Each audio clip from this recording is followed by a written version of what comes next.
কিছুক্ষণ আগেই দেখিয়েছিলাম মাধ্যমিক পরীক্ষার আজকে শেষ দিন। তো হেডলাইনটা ঠিকই দেখেছেন যে জোর কদমে চলছে কুলিয়া এবং ভাটোরার যে ব্রিজের কাজ, সে ব্রিজের কাজ জোর কদমে চলছে। তো সে ব্রিজের কিছু কথা বলার আগে আপনাদের তার আগে কিছু জিনিস দেখাবো। দেখুন যে আপনারা জানেন যে দ্বীপাঞ্চল, আমতার মধ্যে দ্বীপাঞ্চল বলতে ভাটোরা, চিতনান, উত্তর ভাটোরা এই এলাকাকে বোঝায়। তো সেই এলাকার মানুষের যে দুঃখ, যে কষ্ট, সেটা বলে বোঝানো যাবে না। এর আগেও আপনাদের প্রতিবেদনে দেখিয়েছিলাম। তো দেখুন এই যে রান্নার গ্যাস কিভাবে বিশেষ করে এখান থেকে সামনে দিয়ে গড়িয়ে নিয়ে এসে দেখুন এই সিন হয়তো আপনারা কেউ দেখেননি, খুব কমই দেখেছেন যে নদীর জলে এরমভাবে সিলিন্ডার দেখুন ভাসছে।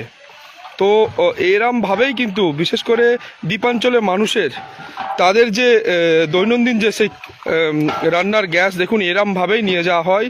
তো এই নদীতে তাদেরকে প্রথমে এইখান থেকে গড়িয়ে তারপরে এই শালতির মাধ্যমে নিয়ে যাওয়া হয়। দাদা একটু আসুন না প্লিজ একবার।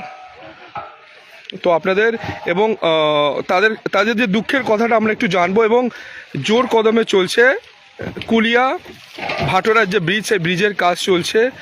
বর্তমান যিনি বিধায়ক আছেন আমতা কেন্দ্রের, সেই বিধায়কের তৎপরতা কিন্তু অনেকটাই আছে, সেই নিয়ে সাধারণ মানুষ জানিয়েছেন। দাদা এই যে গ্যাস আপনারা এরমভাবে নিয়ে যাচ্ছেন কেন? পারাপার করছি লোক পরিষেবা দেওয়ার জন্য। আচ্ছা আচ্ছা, এরমভাবেই নিয়ে যেতে হয় তাই তো? তাহলে বর্ষাকালে তো আরো অসুবিধা হয়। বর্ষাকালেও এরমভাবেই করে নিয়ে যেতে হয়। বন্যা হলো, বন্যার সময় তো নিয়ে যেতে হয়। মোটামুটি এই ব্রিজ হলে আপনাদের কতটা সুবিধা হবে? অনেকটাই সুবিধা, অনেক সুবিধা, মানে বলে বোঝানো যাবে না। তো মোটামুটি এরকম এই যে এরম ভাবে যে নিয়ে যাচ্ছেন, কতদিন নিয়ে যেতে হয়? মানে যতদিন আমাদের রোড হয়েছে, রোড থেকে আমরা নিয়ে যাচ্ছেন। আচ্ছা, আজকে মোটামুটি এখন কতগুলো সিলিন্ডার নিয়ে যাচ্ছেন? সিলিন্ডার এখন 20টা নিয়ে যাচ্ছেন। মানে 20টা বাড়িকে এখন আজকে দেবেন তাই তো? সারাদিন এরম ভাবে কতবার নিয়ে যান? সারাদিনে বলতে পারবো না, এবার অফিস যখন দেবে তখনই দেবে, যাদের যেরকম বুকিং হবে তাই যখন বুকিং হবে তো সেরকম। আলটিমেট এই ব্রিজটা যদি হয়ে যায় তো আপনাদের খুবই সুবিধা হবে তাই তো? ধন্যবাদ। আপনার নামটা একটু বলবেন? আমার নাম যুধিষ্ঠির দিঘা। যুধিষ্ঠির দিঘা। ধন্যবাদ দাদা।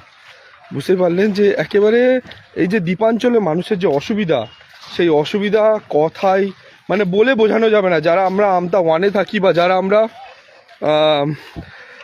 আমতা ওয়ানে থাকি বা জয়পুরে থাকি, তারা কিন্তু এই কষ্ট কখনোই বুঝবেন না। বুঝতেই পারছেন এরমভাবে কিন্তু গ্যাসের সিলিন্ডার, আর দেখুন প্রত্যেকেই ওখান থেকে বাইক হাঁটিয়ে নিয়ে যান। সারা দিনে কতবার যাতায়াত করতে হয় তার জন্য একটা কস্টিং পড়ে। তো এই ব্রিজ হয়ে গেলে, বিশেষ করে এই যে কংক্রিটের ব্রিজ দেখুন জোর কদমেই বেশ চলছে কাজ, আর এই ব্রিজ হয়ে গেলে মানে অসংখ্য অগিনত মানুষের সুবিধা হবে। এবং এই ব্রিজ যতই তাড়াতাড়ি সম্ভব হবে, তার ফলে প্রচুর মানুষের, বিশেষ করে আমতা টু এই দ্বীপাঞ্চলে যারা থাকেন সেই সমস্ত মানুষের কিন্তু এক কথায় বলতে গেলে খুবই সুবিধা। বুঝতেই পারছেন এবং ভয়ঙ্কর পরিস্থিতি তৈরি হয়। আর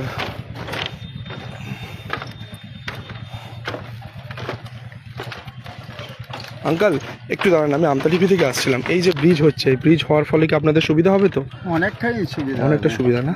আপনি কি স্থানীয় বাসিন্দা? হ্যাঁ, পার্শ্ববর্তী গ্রাম, এটা ঘোড়াবেড়ি, আমার বাড়ি হাটগাছিয়া তাই তো? আচ্ছা আচ্ছা, এই ব্রিজ হওয়ার ফলে মোটামুটি আনুমানিক কত মানুষের সুবিধা হতে পারে? হ্যাঁ, ধরে নিন এটা অন্তত দুটো অঞ্চল, প্রায় 30 থেকে 40 হাজার মানুষ, 40-এর উপরে, 45 হাজার, মানে খুব ঘনবসতি এলাকা তাই তো? মোটামুটি বিধায়কের কাজে কি আপনারা সন্তুষ্ট? বিধায়কের মোটামুটি ওনার তত্ত্বাবধানেই তো এখনো হচ্ছে। দিদি আমাদের মোটামুটি উনি বিধায়কের কাজ থেকে চলছে তাই তো? ধন্যবাদ। এই যে ব্রিজ বুঝতে পারছেন, এই কাঠের ব্রিজ, আর ঠিক এই সামনেই কংক্রিটের ব্রিজ, এবং স্কুল প্রায় 40 থেকে 50 হাজার মানুষ এই দ্বীপাঞ্চলে থাকেন। আর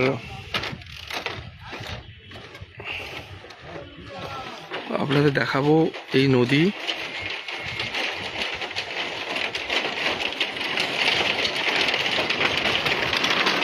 হ্যাঁ, এসকে মমতাজ আলী ওনারা বললেন এক্সাক্ট ওনারা সময় জানাতে পারছেন না, কিন্তু অ্যাজ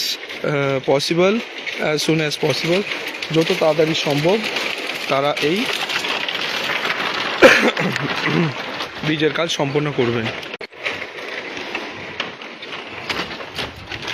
তো আপনাদের এই মুহূর্তে আমাদের এই বিশেষ প্রতিবেদন নিয়ে গেলাম যে তৎপরতার সাথেই মুন্ডে মানে আপনার কুলিয়াবাসী যে ব্রিজ, সেই ব্রিজের কাজ চলছে। তো সকলে ভালো থাকবেন। এই দেখুন শিশু থেকে মহিলা, বাচ্চারা সকলেই কিন্তু মানে একটা বিভৎস ব্যাপারে, যেহেতু ঘনবসতি এলাকা, সে এলাকায় প্রচুর মানুষের বসবাস দ্বীপাঞ্চলে। 12টা বাজতে চললো, দেখুন 12টার সময়তেও কত মানুষ যাতায়াত করছেন। অর্থাৎ তাদের যে দৈনন্দিন জীবনের যে এই যে নদী, তাদের নদী কিন্তু বাধা হয়ে দাঁড়ায় এবং তাদের যে কোনো কাজ করার জন্য কিন্তু এই নদী পেরিয়েই করতে হয়। সকলে ভালো থাকবেন এবং অবশ্যই আপনাদের মূল্যবান মতামত জানাতে ভুলবেন না। আর আমরা পরবর্তী আপডেট অবশ্যই দেবো, সাধারণ মানুষের সাথেও কথা বলবো। সকলকে ধন্যবাদ আমাদের